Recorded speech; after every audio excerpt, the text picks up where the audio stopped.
It started like any other breakup. We said it wasn't working, wished each other well, and promised to stay friends. But then came the hard part, the silence. I missed hearing from him, knowing what he was up to. So I did what I told myself I wouldn't do. I checked his Instagram. It was just a quick look, I reasoned. No big deal. He was at a concert with some friends. Seemed fine. But then, the next day, there was a picture of him laughing with a girl. A new girl.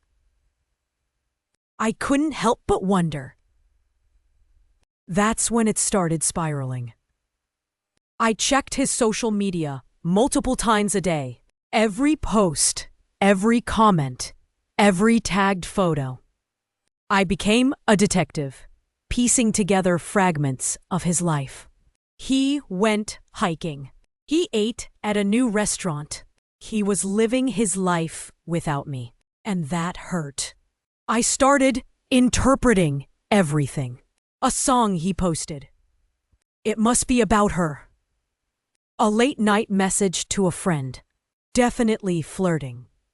I was creating stories in my head, and they were all negative. It was consuming me. I wasn't sleeping well. I was distracted at work. I was short with my friends. They noticed. "You okay?" Sarah asked one day. "You seem off." I brushed it off, but deep down, I knew she was right. I was obsessed.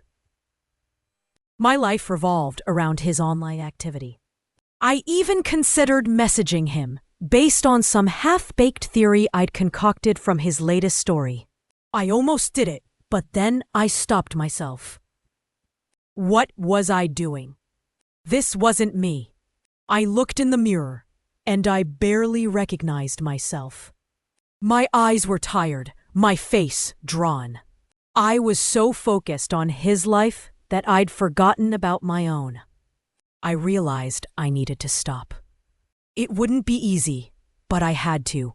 I started by unfollowing him on all platforms. Then I deleted the apps from my phone. It was like cutting off a limb, but it was necessary. I filled my time with other things, reading, exercising, spending time with my friends. It was hard at first. The urge to check his profile was constant, but slowly it faded. I started to feel like myself again. I rediscovered my hobbies, reconnected with my friends, and focused on my own goals. It wasn't perfect. There were still moments of sadness and doubt. But I was moving forward. I learned a valuable lesson. Social media can be a dangerous trap. It's easy to get lost in someone else's curated reality, to compare yourself to others, and to create narratives that aren't true. It's important to remember that what you see online is just a snapshot, not the whole story. I'm still healing, but I'm on the right path. And I know I'll never stalk someone's social media again. There are also additional problems left unresolved in this story and left undiscovered in the video. If you enjoyed this story and want to see more content like this, please like, share, and subscribe.